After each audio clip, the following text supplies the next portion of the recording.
Muy bien, 9:28 lo voy a recibir al doctor Airabedián, como todos los jueves. ¿Cómo le va, doctor? Buen día. ¿Cómo está usted? Muy bien, el gusto de saludarlo. Igualmente. ¿Cómo anda?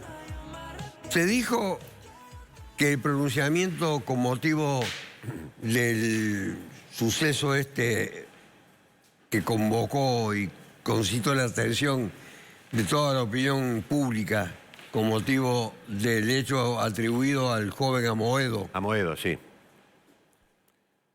que fue un pronunciamiento histórico, Sí. así se lo llamó. Y yo digo que al lado de ese pronunciamiento histórico, o a la par, A la par. un gesto histórico. Y sobre ese gesto histórico, sobre el que no se han detenido, salvo muy superficialmente, me quiero detener. Pero respecto al acontecimiento histórico, que sería haber pasado de considerar a estos conductores que están en estado de ebriedad o con droga y que conducen alocadamente, etcétera, y que causan resultados tan trágicos, tan terribles, que se ha cambiado la jurisprudencia y se ha pasado del delito culposo al doloso, que es todo un problema técnico. Sí.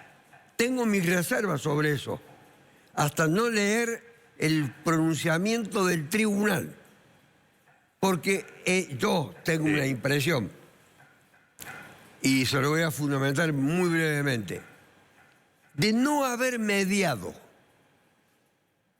la recomendación que le hizo ese abogado que lo vio en ese estado en el que se encontraba Amoedo, que le hizo la observación, la recomendación, la reflexión, el llamado de atención de que no condujera, que podía causar, tal vez el resultado no hubiese sido diferente del que tradicionalmente tiene como materia de pronunciamiento habitual a la justicia de Córdoba. Esa fue la bisagra, dice usted, Para ese mí testigo. fue un hecho decisivo que le instaló este hombre muy reflexivamente, con mucha prudencia, con mucha objetividad, con mucho sentido crítico, le dijo que no condujera, porque podría provocar un resultado como que finalmente provocó un resultado terrible.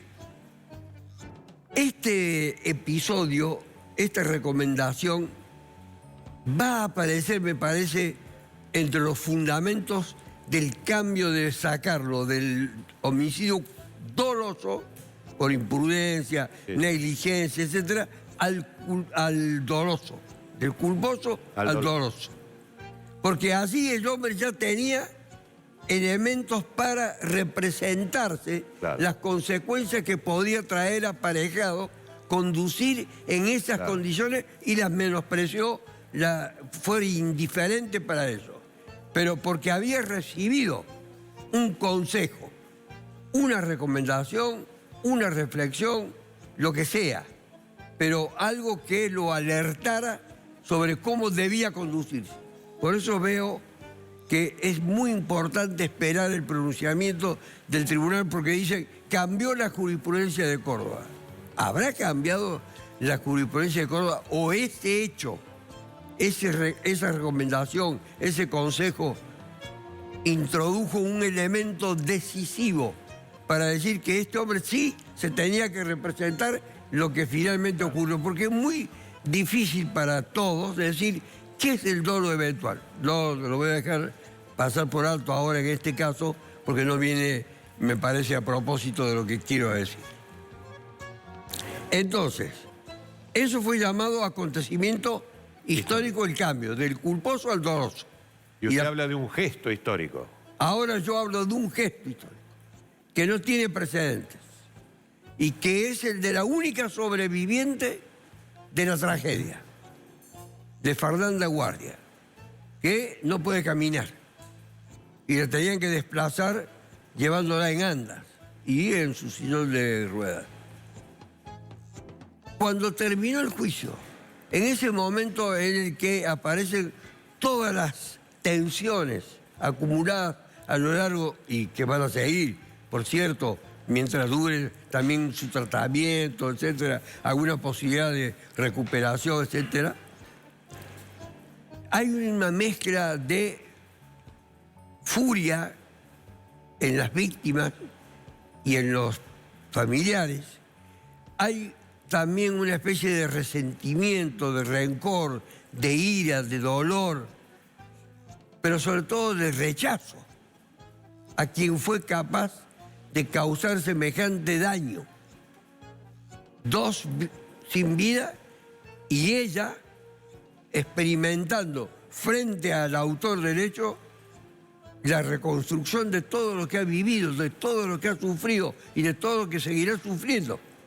Es la oportunidad para descargar esa cosa que está acumulada en cada uno de nosotros. La bronca. La bronca, el odio.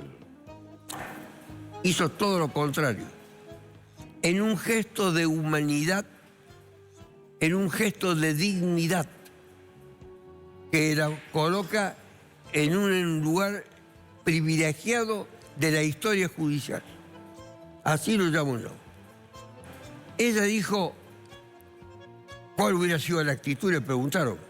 ¿Cuál hubiera sido la reacción? ¿O qué pensaba? ¿O qué experimentaba? ¿O qué sentía? Le hubiera dado un abrazo, dijo. Un abrazo. Utilizó otra expresión para referirse a la conducta inapropiada que este tipo había tenido durante la ejecución del hecho criminal. Al causante de su desgracia, de su infortunio y de su pesar, le dijo que le daría un abrazo.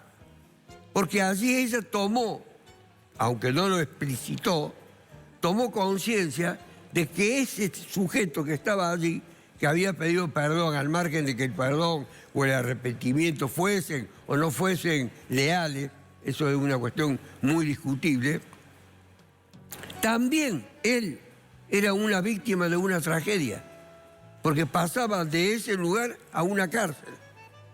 Algunos dicen que no, que se pudra en la cárcel, que esté toda su vida en la cárcel, que no salga nunca de la cárcel. Gritos, destemplados, reclamaciones, demandas de la gente, actitudes muy violentas a veces también, irascibles. Pero ella, en ese momento de dolor, hizo algo que modifique esencialmente la idea que podemos llegar a tener de nuestros semejantes. Con una serenidad absoluta y sin ninguna especulación, porque no sacaba de eso ningún tipo de beneficio ni de ventaja, nada. Dijo, le daría un abrazo. Tomó conciencia que en la tragedia todos sufrían, los que habían perdido sus familiares, ella que no podía caminar, que está postrada, y ese otro tipo que pasaba a la cárcel. Entonces, el dimensionamiento de la tragedia que ella hizo con esas palabras, le daría un abrazo, es un acontecimiento único y sin precedentes en la historia.